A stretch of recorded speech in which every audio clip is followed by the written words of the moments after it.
Hello, everyone. Welcome back to the Check-In Podcast.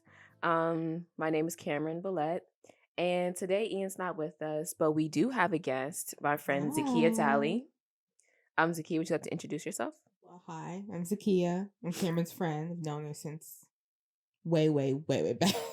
Since we were born, basically. Yeah, pretty much. You know, I'm in college, tired all the time. What's your major? It's IT now. I changed it like last week. And you're a minor? Do you have a minor? Nah, not a minor. Really? Yeah. You can graduate without a minor? Yeah. The thing is, right, I would like minor in computer science or something, but the way my school works, you're not allowed to double major or minor in any of the related IT field or computer science stuff. So. Oh, so like your minor would have to be outside of like your college. Yeah. Okay. Yeah, and there's just nothing I'm not super interested in. So that makes sense. Yeah. That's nice. Happy Women's History Month. This month we're gonna try to keep the topics, centered around women, and just hear a lot of women's perspectives. But yeah, that's just a preview for what we have for this month. I want to say thank you for coming to the podcast, Zakiya. Thank you for having me. Of course. We're gonna get into some good things today. Of course, we're gonna recap, the whole Oprah special with Meghan and Harry, because that was just something to talk about. And on today's episode, we're gonna be talking about algorithmic bias within our technology. And yeah, I know you guys are thinking boring, but algorithmic bias affects us in one way than another. And I know a lot of you guys who are content creators, artists, musicians, filmmakers, all that stuff where you want your stuff to be seen online. This kind of stuff really does affect you. But that's enough of what we're about to get into. And so let's just actually get into it. So, Zakiya, I'm going to ask you, like I do all of my guests and all the people on the show, if you could use one word to describe your week thus far, what would it be? Exhausting. Exhausting. And the reason being is that I have midterms this week, so I'm exhausted, You have midterms this week? I have midterms this week. Okay. Yeah. I had midterms last week. So how you're feeling is how I was feeling last week. This week, my word or phrase, I want to say something like, bye, daddy. There goes my dad, guys. I want to say breath of fresh air. That's my little phrase. I've been trying to really not drown myself in schoolwork this week, even though like I want to use it as a time to catch up, but I'm trying to really take the necessary break that I have, because they almost didn't give us a spring break anyways. Yeah. Do you have a spring break? I do have a spring break. When is it? Next week? Yeah, next week. Okay, you're lucky. Well, I call it spring quote unquote break because I have an exam the week after I come back, and I also have an assignment due. During spring break?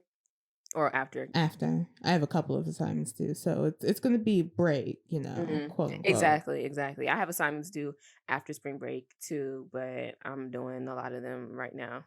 Yeah, me and my boyfriend were joking that it was called a study break instead of spring break. No, for real, because honestly, it's like they don't want to give us like any leeway. They don't want us to breathe at all. It's ridiculous, but it's crazy. I make the best of it. But I've been while I've been on spring break, I've been catching up on shows, been catching up on television. Mm-hmm. Have you caught up on anything yet, or what are you into right now? I've been keeping up with WandaVision. I really love that. Yeah. It's a good show, isn't it? It's a great show, isn't it? What was your favorite episode? Ooh. Mm-hmm. Probably the one where we went into her past and everything. We saw all her tragedies and how she kind of overcame them. I thought that was just a really powerful episode. That was a good episode. That was a really good episode. I like the whole theme of like, I talk about WandaVision all the time. You guys are gonna get another episode discussing WandaVision and just Marvel in general. But I just, I really like the way they use grief in this show, honestly. Like grief as like the motivator and the kind of cause of all of her actions. Right. And how like sometimes we do things and we react to our sadness in a certain way, some ways that we don't even realize is like manifesting and stuff like that. So I think that was That's good. My favorite episode, one of them would have to be when Vision finds out that Wanda created this reality. Oh yeah. That was a good episode, especially the ending. Oh yeah, When he definitely. was like super mad, I was like, ooh. But the show is good altogether. Um, WandaVision, I've been catching up on, of course, my regular TV shows. But this weekend I did watch, well, not on Sunday, but on Monday, the day after, I watched the Meghan and Harry Oprah Yes. special. I haven't seen all of it, but I saw clips and I was just like, oof. What did you think about it?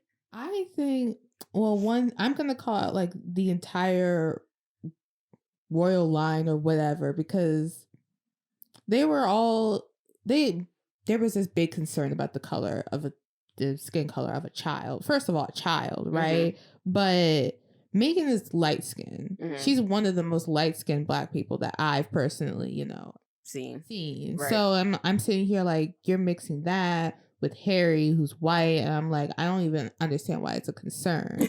Like, I don't understand why you guys think the color of a child is such a concern. One, who's not even direct bloodline. Second of all, it's a child. And then, like, third of all, it's just light skin on light skin. It's just like light skin on white skin. What y'all right. think is gonna come I'm out? like, what do you think that's gonna mix with? Do you think that there's gonna be some? I know. That shocked me. Have you seen the memes? First of all, the memes have been hilarious. Absolutely. Hilarious. Oprah does not know how she blessed the internet with that interview. It is so funny. I think it was funny to me when because I seen the memes, but it was just even funnier on the special when she was just like, "What? Yes.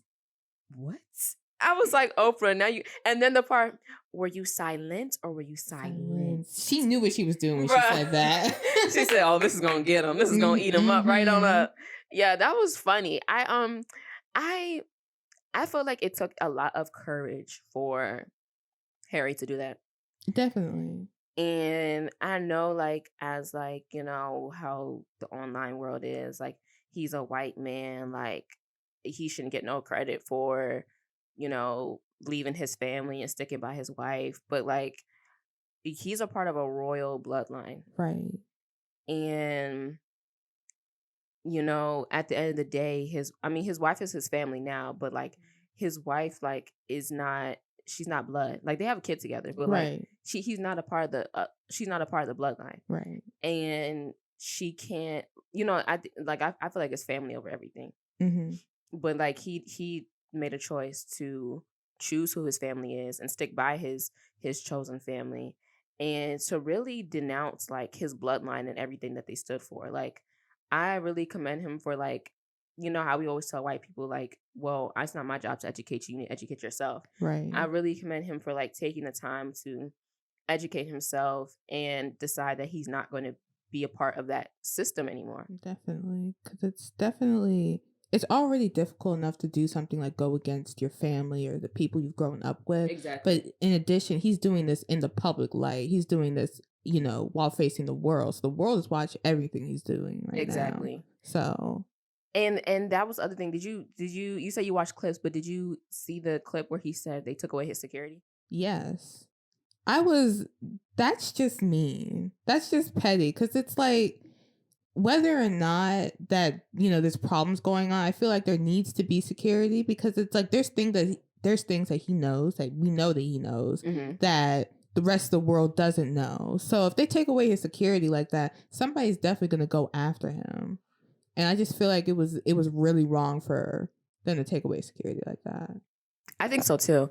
And to like announce it to the whole world. Right. It's like the whole world now knows that he doesn't have security. He's a high profile person. That's like telling the world that the president's children don't have Secret Service anymore. Right. Yeah. He's putting a target on their back. Right? Yeah, like, why would you do that? Why would you say that? And then on top of that, being a monarch, like, if anything, you would want your bloodline to continue. Right. So there's just like there's no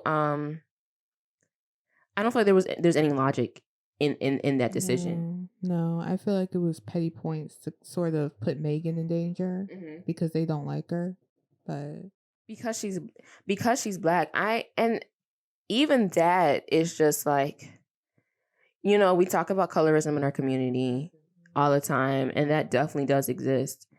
But like just seeing the racism not be excluded from even the lightest of us. Yeah. Like the people who could pass if they really wanted to. Right. But they know you have black in you, and they hate you because of that. Like even like the monkey terms and the whatchamacallit, the racial slurs that were thrown at her, and just like all this other stuff. I'm just like, wow. So this anti-blackness is just deep within you. Right. Because I know a lot of people don't even look at her and see her as black. Not to say that she isn't, but I'm just saying like the way that she looks and appears, like a lot of people won't even associate that. Right. So that was crazy. And I also didn't like Piers Morgan. I didn't realize how much of a platform he had. I thought he was just a judge on America's Got Talent. Yeah. Yeah. And then I'm seeing that he really is like that dude. Like he's on Good Morning, not America, what's it called? Britain. Yeah, I didn't realize either until I saw the clips. It's like, oh, he has a platform? No, a real platform. Because honestly, I only saw him as like the person who was on America's Got Talent. And so when I saw that he was like, a couple of people, I like retweeted what he said. I saw that. I was like, why does this dude even have a platform? He's just like some guy off of it. And then I saw the clips like, oh, that makes sense now. Yeah. What do you think about him? I've always thought he was a butthead. Yeah. So I never liked him in the first place. And then all this other stuff came about how he was like harassing not just Megan, but other people too. And I'm just like, okay, so why is he still working there? I mean, like now he's not working there. We found out yesterday. He quit, but he quit before he got fired. But yeah, he should have been fired. He should have been fired. Like all this stuff coming about, Megan should not have, been the line that crossed that, got him to quit or got him fired. But yeah. Yeah, and she was like suicidal too, and just like all the comments that he made. I used to wonder, I'm like, why is he so obsessed with her? Like, what is the deal? I did not know that they went on a date years ago. Right. And apparently, so he said that he went on a date with her, and then he put her in a cab. She drove off somewhere, I think in Canada or something like that. And she drove to another party, and that party she met Harry. And then the next day they went on a date, and then so on and so forth. And she never called Pierce back again. Yeah. And I'm just sitting here like, so all this because of rejection? Right. Because nobody wanted you? Right. I'm just like, male insecurity. It's, I mean, I hate to dog the men. No, I don't. Love it. No, I don't. I love it. But like, I mean, we just talk about this stuff all the time. I just felt like during Women's History Month, it just could not have been a better time to like really just like get into like some highlights and some topics just on like what women go through. Like rejection, like if a man rejected me and be like, one and done, he rejected me, okay, move on. If you reject a man, you can feel the consequences of that for as long as he wants you to feel that. Right. Whether that be in harassing you publicly via the internet, online, physically stalking you, all that stuff. Like you cannot escape the consequences that rejecting a man has. And that's just so scary. Right. But whew. And the thing that happened with Pierce is an example, but it's not that far off from what's happened to other women. Exactly. It's just that, Pierce is an example. I've had people come after me too because I said no. I'm just like, yeah, and then like making up stuff like, okay, so because I wouldn't do this with you, now I'm a hoe. Now you're gonna tell everybody that I'm a hoe. Right. That's not true, but you can't handle the rejection. Exactly. Or I did reject you, but you want everybody to think that we did do something or have something, and now it's like, I wasn't that good. I wasn't all the hype and stuff like that. It's just a never ending harassment and just disrespectfulness that I can't stand. I'm proud of her for speaking up. I think that while people might have thought that this would be bad press or something like that, if anything, the price just went up. Right. If anything, like, oh my goodness, did you know they were staying? I'm sorry. Did you know they were staying on with Tyler Perry? Yes, I was. I thought it was a joke at first. I was, and he provided them with security. Right. I was like, all right now. Right. That's how we show up. That's how we show up. It gives me conflicting feelings because you know how Tyler Perry is when he's writing his movies and. Yeah, and like, people talk. Tyler Perry is such a. He's such a anomaly and such a complex human being. Definitely. Cause it's like, and it's like when you like kind of like see different sides of people, it makes it like harder to judge them, which I think is good. Yeah. I think we as a culture, like because of social media, we judge too harshly. And we judge too many people. Right. Like I know for a fact, like some of the things that I've said or may have thought about people, I would want more grace if it was the other way around. Mm-hmm. Some people, not all the people. Some people really do deserve all the hate. I will not let up ever. But other people, they do, Tyler Perry included, they do deserve a little more grace. Because it's like, you have a problem with him in his writer's room, like only being the only one that's writing shows, which that's criminal activity. But and then you have a problem like with like the tropes and stuff like that. But he really does show up for the community. He really does try to provide jobs for us, try to make sure like Black people just, any way that he can help, that he is helping. So I mean, it's Tyler Perry. Perfect. And nobody's perfect at all. Perfect, yeah. So, but the memes were just so funny of that. Like, because this girl, I'm mad. She deleted the tweet or the account didn't exist anymore. But it was so funny.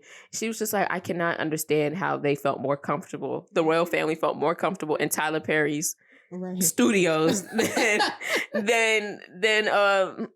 Buckingham Palace. And it was just funny. The internet's hilarious. Definitely. But yeah, I just wanted to get into that. But moving on to the topic today. Just to like give a little background. So when you first got to college, what was your major? My first major was computer science with a cybersecurity track. Okay. And did you like that? I did like that. The only problem was too much math. It was a lot of math? It was a lot of math. So I was going to have to take, Calc 1, Calc 2, Calc 3, and then like another math class. So, and then structures? Like another I was going to take a total of like 5 or 6 math classes, and Calc 1 did not go so well for me, to be honest. So, yeah, I really sat down. I was like, okay, this is not going to happen. The first time I took Calc 1, I had to drop it. Yeah, I did too. I was studying my butt off, like going to his office hours over and over again. Like I think that's one of the few classes where I have like really utilize office hours. Yeah, really use office hours, tutoring sessions, all that. Mm-hmm. I had this one tutor, he was so weird. I mean, just awkward vibes, but that's neither here nor there. But, I was just spending like using all of the free resources at school. Mm-hmm. And I had to sit down with the math professor, and I was just like, so do you think this is going to be a way where I can get a good grade in this class? I was like, because drop period is coming soon, and I really need to know. And he was just like, I'd consider dropping the class. And I was like, all right. Yeah, I remember first time I took Calc 1, I took the exam. Mm-hmm. I got a score, which I'm not going to say because it was an embarrassing score. And he said, if you got under this score, you should consider dropping the class. You're going to need X amount of grades and X amount. Because a lot of people did bad. There's an ongoing problem at my school in the math department. And math departments don't ever seem to be good at any school. They don't ever. I don't think people can really teach math. It's something that you get. And once you get it, the only way is to go forward. You can't go back and teach nobody. You can only just keep learning. Yes. Yes. My aunt was a math teacher, and she's pretty good, Mhm. but just most of the people in that math department, I think there's like maybe 2 or 3 teachers that are safe to get through that. But yeah.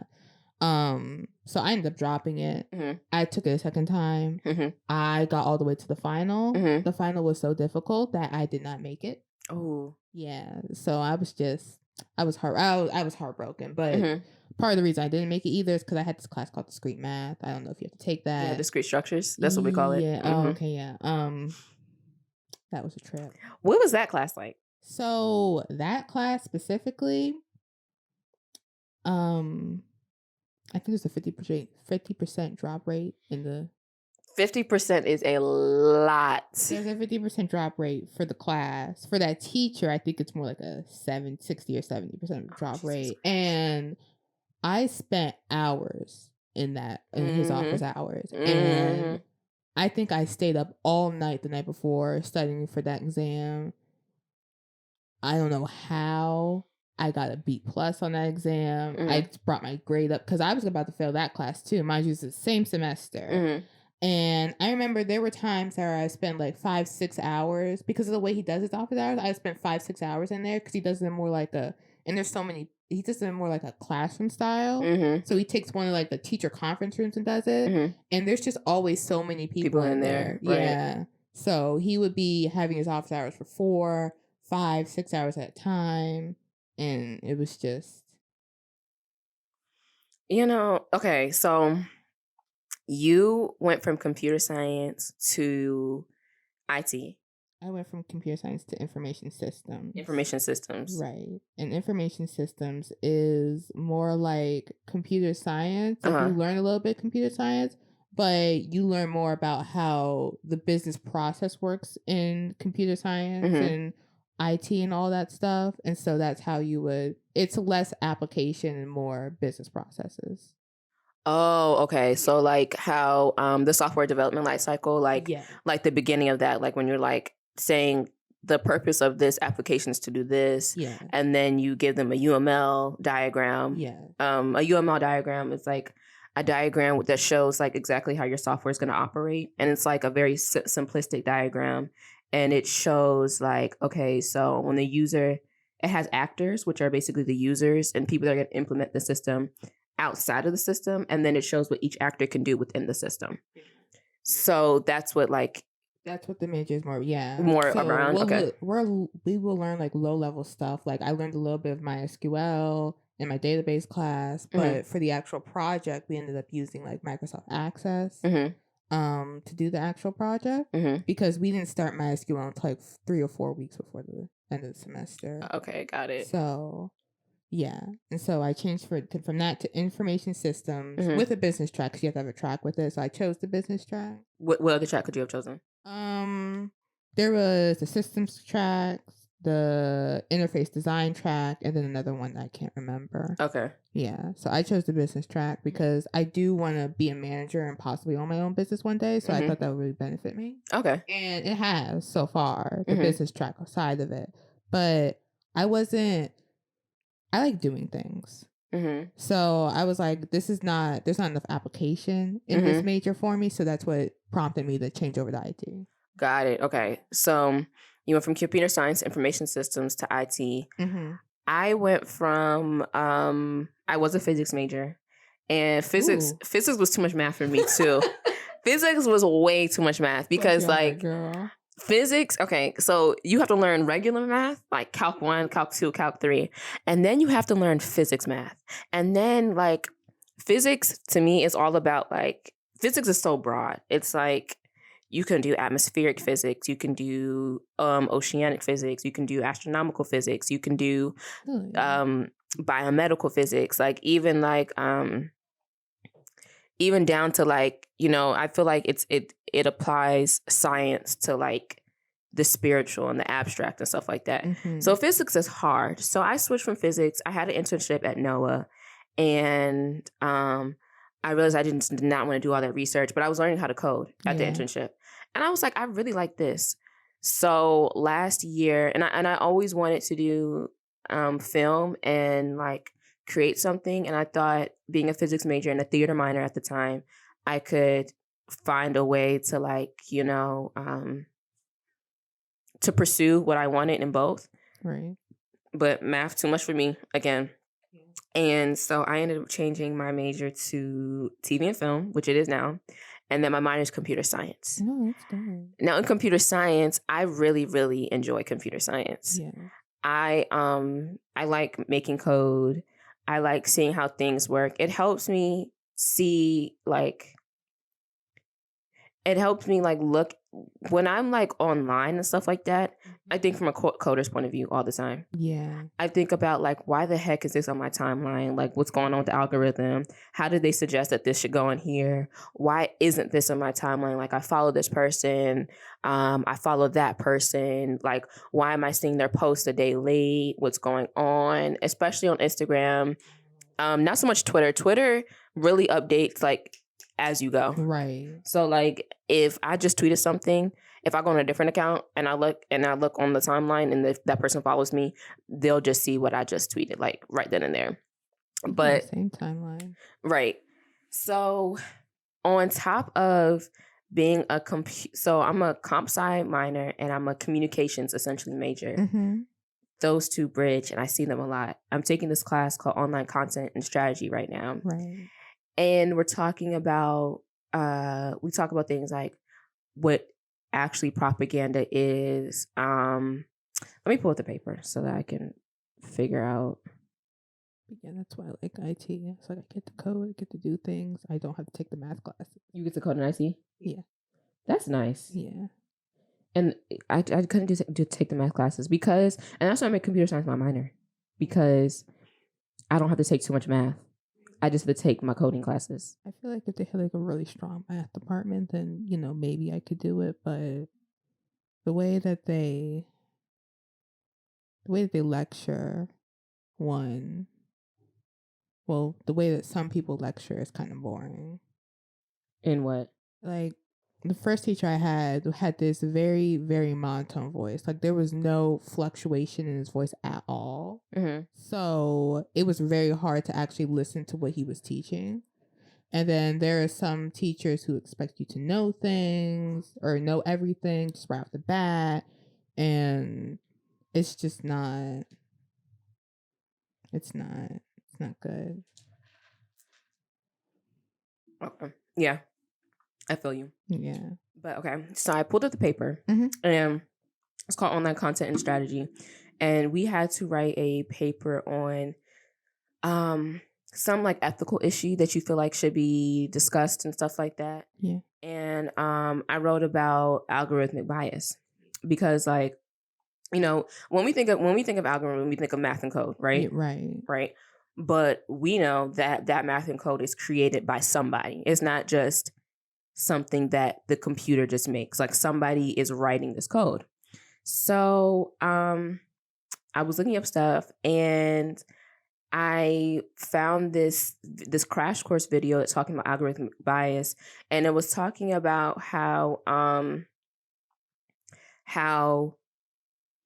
there was a study a couple years ago when they just, I don't know, we haven't really traveled since the pandemic, but like the last time I was out the country was in 2019. I went to England for my cousin's wedding, and when we came back, we went through customs, and there's like a passport station. So like instead of like going directly to the customs officer and then verifying your passport, like and all that stuff, you go to a passport station, they scan your face, you scan your passport, and make sure everything matches and everything's good.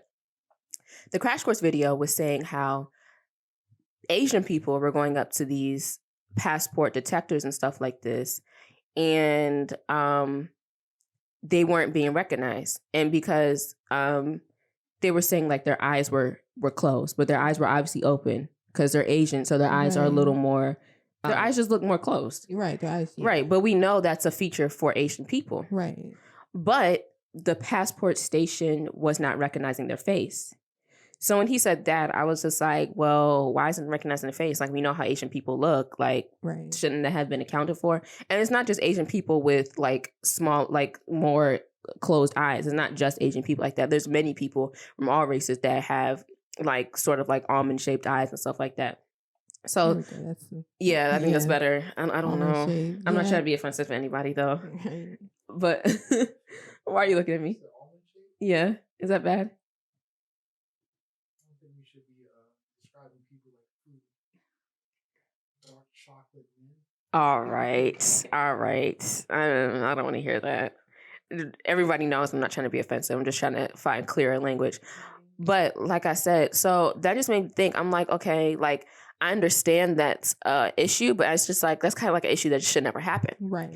And so I use that as an example to get back to like basically like as coders, we tell the computer what to do, what to recognize, what to discard. You know, we have raising errors, you know, in our code. And basically when you raise an error in the code, it says if this occurs or if this is entered or this is the kind of input you receive, raise an error and say this can't be executed or if this is wrong, this, then the third. And so in creating this passport code to recognize faces and make sure it verifies with the passport, what was shown on this example is that the people behind the screen, the people making the code, are telling the computer what to recognize as human. Right. And yet Asian features are not recognized as human. So as a coder, before like, I'm going to ask you, what would you have done in that situation? Like, how would you have analyzed that problem? Let's see. So I think it goes into a way deeper problem as to why when you go through passports or when you go through facial recognition, that there's a lot of, issues, right?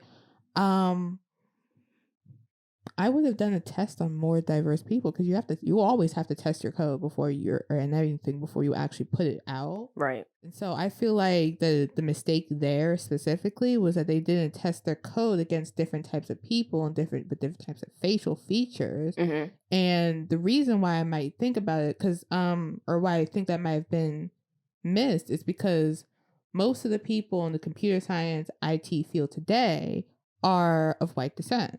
Right. Right.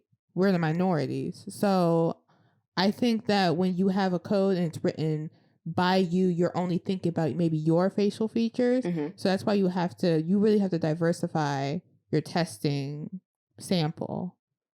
So when they made that and they weren't recognizing Asian people because their eyes were closed, or they might not have been recognizing darker people because the algorithm didn't read it correctly, didn't measure against the light correctly. Mm-hmm. I think that's a testing issue, and I think it's a bias issue in the computer science field. Exactly. Yeah. And so what I discussed in my paper is that, like, so my teacher, she asked for what's the ethical issue, why is it an ethical issue, and then how would you combat it? So I completely agree with you. It's an ethical issue because it's an ethical issue because like there's no diversity behind the screens, Right. and therefore it's not going to recognize the diversity in front of the screen. Exactly. And so that I was just explaining in my paper that what the problem with that is that like we have so many algorithms these days because of the way AI is going that recognize that tell a computer what it means to be human. Right. And so I feel like as we move further into the future, whether people like it or not, it's not okay. But we're going to be moving into where more jobs and more just societal functions are going to be controlled by computers. Right. And if the code isn't right now, it's going to make an error in the future. Like, I just think like, what if it's like we're like in a wartime and okay, this is a hypothetical. This wouldn't happen necessarily, but like, let's say we're in a wartime and it's like, we're trying to fight off some mythical creature that was made up, right? Right. And, we have these robots fighting for us and like surveying the land, like kind of like these drones and whatnot, or even a drone, Right. Going into a certain area, surveying the land, and you're looking for possible threats. And the threats would be like these creatures or whatnot. Right. If the drone is not recognizing a Black human or an Asian human or just a human that's just outside of the white binary standard, and it attacks or verifies that human is a target because of the code, then that's a problem. Like, I feel like, we look at it as just like, okay, the passport thing, it's not that big of a deal. But it's just like, these algorithms are going to be used for much more than just facial recognition. Yeah. We're telling the computer what it means to be human. And if we're not including all humans in that, then that's a problem. Right. And we need to fix it. And so then that got me thinking about the current landscape of social media. Oh. Why did you say that? Because that's a really big subject. Like, because there's always algorithmic problems within social media. For example, Instagram deciding not to do their post chronologically. I have a huge problem with that, just because it's based off of interactions rather than that, and then you can't see anything that's something doesn't have a lot of interactions yet, or it's having a lot of interactions in general. You just push down to the bottom of the list, rather than what people are used to is the chronological order. So you're used to seeing a post by one of your friends 5 or 6 days later, and it's just like, oh, I didn't even know you posted this. I didn't even know you posted this because of that. And then there's it's just all based off of interactions, and I feel it's just I feel like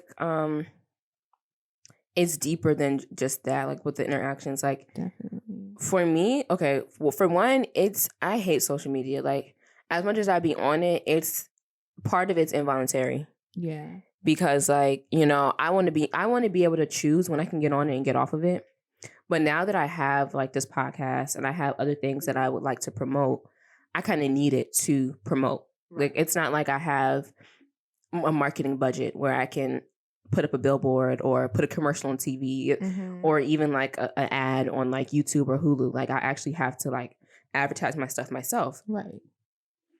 And with the algorithm, it becomes hard because it's like, I'm just starting out. Right. So if people are already not really interacting with me, like from just starting out, then how on earth am I going to get any type of recognition? And then on top of that, I'm Black. Right. And we already know that the algorithm is biased, and therefore our content is constantly suppressed and pushed down. Right. And it takes a lot in order to get that back up. A lot to get it boosting. And it's like, you're a coder, I'm a coder. Like, when an algorithm changes, I just adapt. I'm like, okay, well, YouTube is not pushing my thing because the little hashtags that would put the video on people's radar is no longer sufficient anymore. Now I have to put in my main topics within my title of my thing. Or now it has to be in the description. Or now I need to include hashtags in my description. It's just like, I try to adapt, but it's hard when it's like the algorithm is working against you. It's kind of like, what do you do after that? So I'm asking you, like, just seeing it from our point of view, especially as content creators, what would you say to like, or what would you do to like combat like, I don't want to say, combat like the algorithmic bias that goes on in tech, especially in social media? Obviously, it's not something that one person can fix, but again, I'm going to go back to diversity. I think the big tech companies really need to value the diverse minorities that are coming into the field. Because now that I guess a couple generations ago, I know a couple generations ago, it was mainly white males that were in the computer science, IT field and all that stuff. But now with Generation Z coming in, there's a lot more diversity, and I see it in the classroom. I see it in my classroom. Definitely, because I go to a PWI, so I definitely see the diversity in the classroom.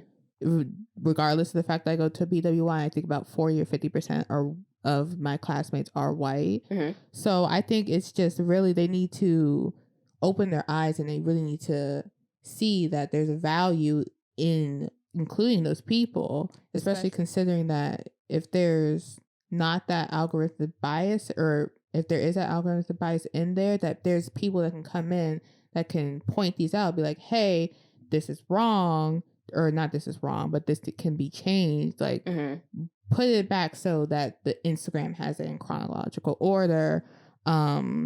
don't make the algorithm based off of interactions, or basically make it off of your interactions with other people. Like, if I'm liking what you post every day, I should be able to see that first. I shouldn't see somebody that I may be following that I only have 1 or 2 interactions with. I should be able to see what I'm having most of my interactions with. So if I'm interacting, if I'm liking something, if I'm watching this and everything, I should be able to see those interactions. I should be able to see those content creators come up first. And YouTube kind of does that, but they're starting to move away from that and moving towards more the popular ones. Yeah. I can see it when I go onto YouTube every day, or not yet every day, but oftentimes it's like, even though I might be interacting with these smaller content creators, I'm still mostly going to see the bigger content creators that I've only clicked on 1 or 2 times because the algorithm is biased towards them. And most of the time that is whiter people, or, you know. I'm just going on my YouTube real quick to see what comes up. Yeah. Actually. So for my YouTube, it's pretty good. It mostly promotes like things I look up. I look up a lot of interviews, a lot of podcasts, celebrities and stuff like that. But what I do notice is that like all of my like hair people that I used to look up, you know what I'm saying? Yeah. My beauty gurus, like those aren't really pushed to me anymore and stuff like that. But I forgot what I was gonna say. You said diversity. Oh, okay. So would you argue that, okay, well, if some people might not see that they need to hire more diverse people, some might be like, well, we can just take a class. Do you feel like algorithmic bias can be eradicated with just a class, or do we really need to hire people that represent more of what the algorithm is? Do we need a larger, diverse group creating algorithm that's supposed to represent all people? It's definitely more than just one class. I will say that. I think it's something that we have to work towards too every day, because it's just, even if we take everything away from, everybody has their own biases and everybody has to overcome that. But from personal experience, I have I've taken ethics already. I've taken ethics and computer science already. And there is a lot of bias and privilege that I saw within my classroom. Can you give us an example? I can't think of it's been like a year and a half since I've taken that class, so I can't think of a very specific example, but my teacher was a Black woman. I love that, right? My teacher was a Black woman at PWI. And there was this man of white descent in the classroom, and he constantly kept on trying to overtalk her. Really? Yes. And so it was very interesting to see that power struggle, even though there wasn't necessarily a power struggle because the teacher has it in the class. She always challenged us to look at the ethical decisions. So we were discussing an ethical decision. I do not for life remember which ethical decision it was. And she was encouraging us to see the other perspectives and take into account this and that. And this guy did not want to take into account. Why? What was he saying? I'm not sure. I really cannot remember the conversation. All I do remember, what I really stood out and I really remembered, is that he just kind of shut down on his openness to the class, and he shut down his choices or the choices that were there available, and the different perspectives that were available. And he just kept on going. He just kind of he would try and talk over the teacher. Now, my teacher was a very powerful woman, so obviously that didn't work out for him. But it really kind of opened my eyes to see that there's not a lot of people but there are still people in the tech field that are not necessarily open to change or open to seeing different things. Yeah. Okay. And it's very difficult to get them to see that, especially when you're coming from somebody who may seem lesser to you than, or not on the same level as you. Mm-hmm. Yeah. So you don't think so? It takes algorithmic bias, just bias in general, cannot be changed overnight. It can't be changed even over a semester. I like that you said that. How important do you think it is for, okay, every like other major in college has to take like a math class, they have to take a science class and stuff like that. Yeah.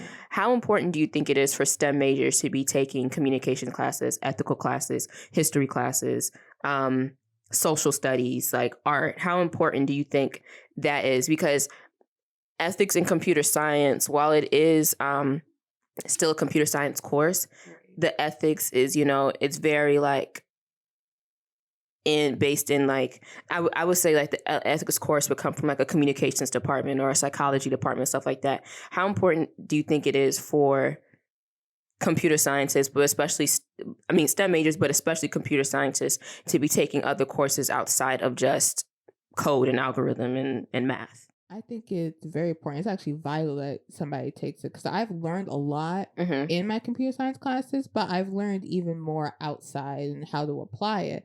Like, for example, I took sociology when I was in, I took sociology as a college course when I was in high school. Okay. Right? Because as you know, and as I'm about to tell your viewers, I was a part of a college program in high school. So I took I got an associate's degree. Okay. So, and what would you get an associate's degree in? IT. Oh, okay. Yeah. So, in my college class in sociology, we talked about the different biases of the nuclear family, because the nuclear family is a wife, husband, 2 kids, and a dog. I have no idea, or a pet of some sort. I have no idea why the pet was in there for a reason, but it was in there.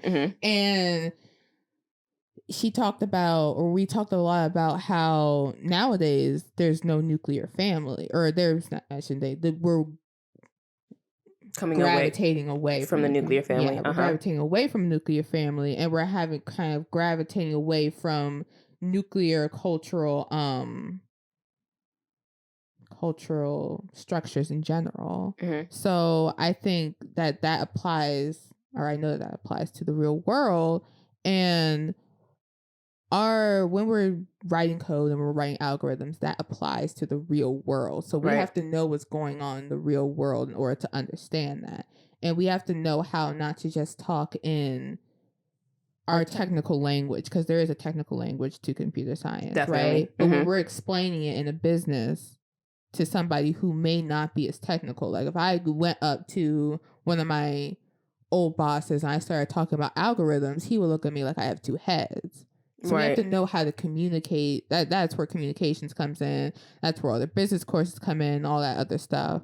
And yeah, I think it's vital that there should be, that everybody should take all those general core classes. Now, should those general core classes put you like $30,000 to $50,000 in debt? No, but absolutely not. No, but I think that that's definitely vital to computer science to explore those other areas.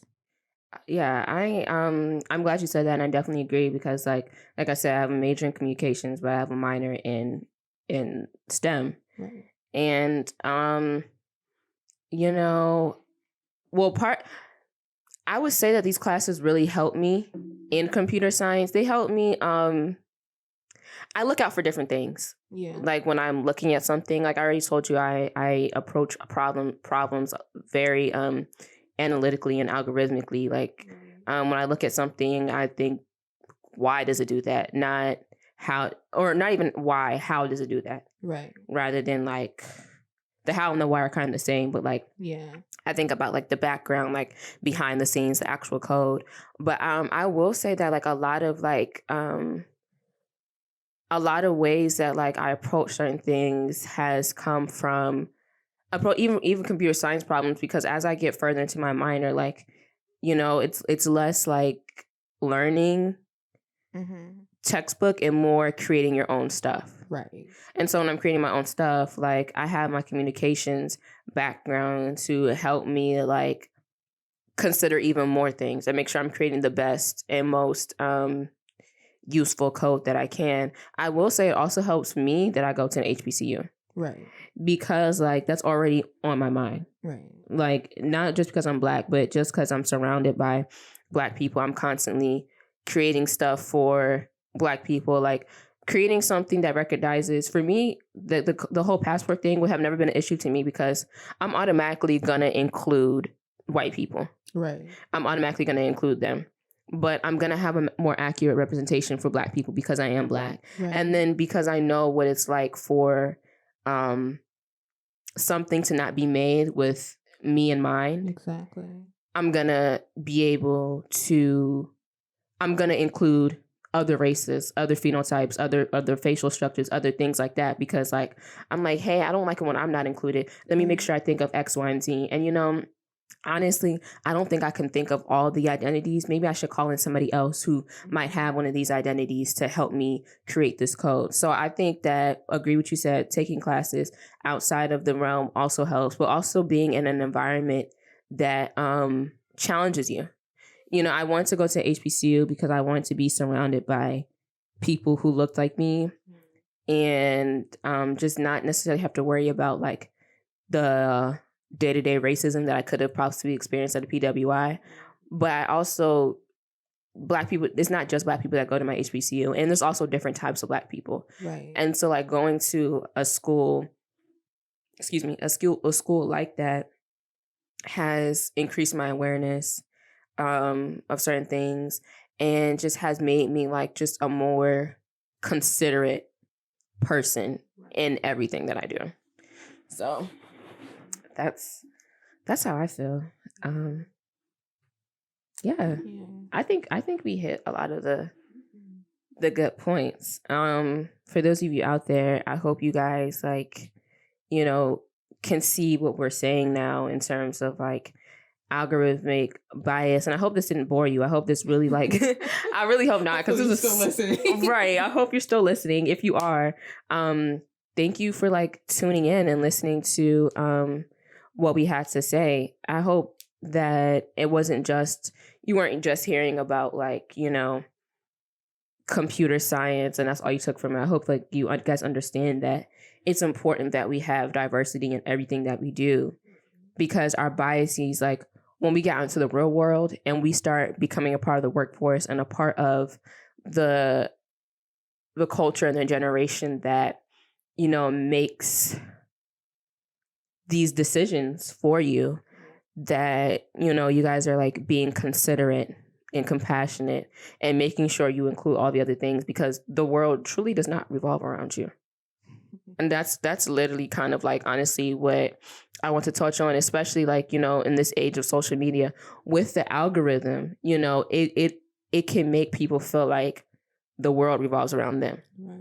Like if your content's the only content being pushed, the only content that's going viral and stuff like that, you might think that you have the power to push the culture, push the narrative, you know, drive like what's the next hot thing.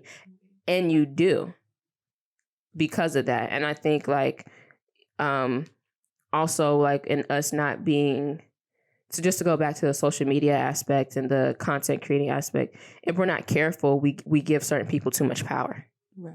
And we don't want to do that either. Like we give people too much power, too much of a platform, too loud of a voice to control things. Definitely. So Zakiya, what you been listening to? I've been listening to music wise. Or are you more like a TV film watcher? I listen to music every day. I have gotten more into modern R&B. What were you into before? Not modern R&B? Like, it's more of, I was in more rap, contemporary music, and all that other stuff. House tech music. You like house music? Yeah. Yeah, I love house music. Is that because you're like a gamer? I feel like a lot of gamers like that. Yeah. Why? Is that like on the games or something? Is that what you hear or? It's yes, part of it, but also just because it's like it's good background music without extra noise. I use it a lot when I'm studying too. So it's just like it's good background music without extra words because I sometimes have trouble paying attention. So sometimes I turn the music off or turn it down. And it's like I don't really want to listen to classical music all the time because classical music tends to put me to sleep and I need to stay awake. So I'll listen to house music a lot of the time without the words and everything.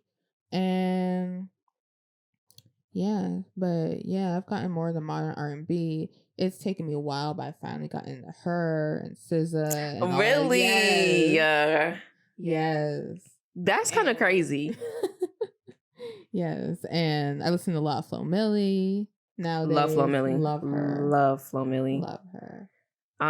It's funny that you're just getting. Her is my girl. Like her can do. She just. I love her music. Definitely. It's so soothing. That's good that you are getting more into modern R&B. I feel like I'm always into the R&B landscape. I feel like I've kind of drifted out of the rap landscape. More so like if it's not mainstream, it's not that I don't want to listen to it, but it's like a lot of times like I probably haven't heard it. Yeah. But you know, I want to get back into it because like, you know, as I create these playlists for you guys, I want it to be like more diverse. Yeah. And stuff like that. Who's your favorite artist right now? Favorite artist right now? Flo Milli. Yeah, okay. Yeah. It's like a tie between Flo Milli and like Glass Animals. Who's that? It is a band based in the UK. I've been starting to listen to UK music too. Yeah. I've been starting to listen to a lot of UK rap and R&B. Oh yes, I don't remember the name of it. It's one artist, one female rapper from the UK. I don't remember her name. Is she dark skin? Yeah. What else? Did any new music come out last Friday? Do you know, Lincoln? Any new music come out last Friday? Yeah, Scary Hours Part 2.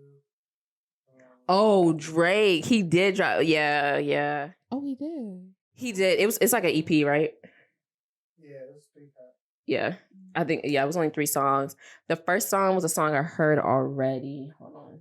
Yeah, okay. It was Drake, Scary Hours. Scary Hours 2. So he had What's Next. That's his single that like...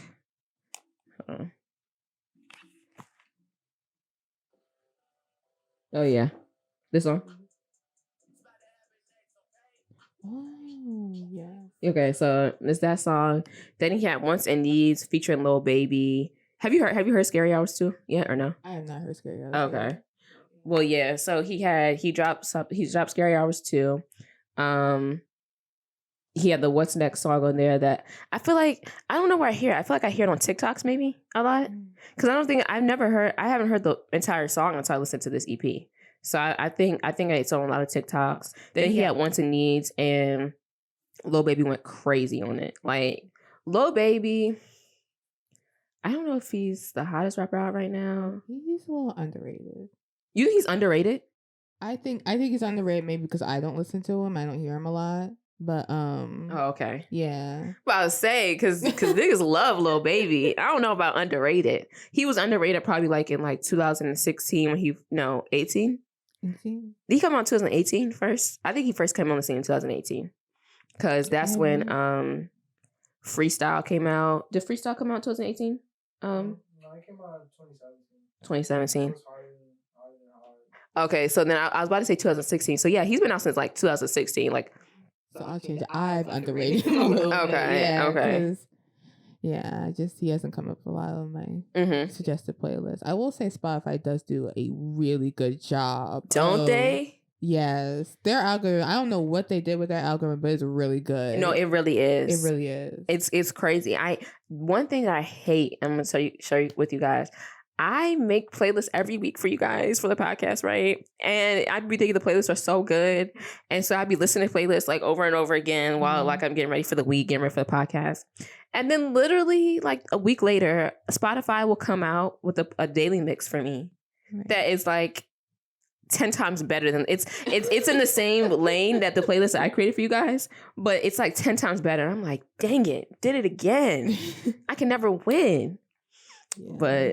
But yeah. Shout out to Spotify. Whatever they're doing in the background, good job. Yeah, they doing their thing. They really doing it. But yeah, so I think that I think you really added a lot to the conversation today. I'm really glad you came. Thank you It's for having me. Of course, it's so good to talk to somebody, about computer science who, understands where I'm coming from, can really have this conversation with me. Ian was on the podcast today. But I know he'll probably enjoy this and probably be able to learn something from this. Mm-hmm. He's in high school, so he doesn't know too much about this stuff yet. But I feel like it was an important conversation to have. And I just been learning about it. And I was just like, I think I want to share this with my audience. So yes, again, thank you. Is there anything you want to say to the audience before we get out of here? Well, thank you for having me. Of course. Definitely. I hope if you're still listening that you enjoyed this conversation. And yeah, just, have fun with it.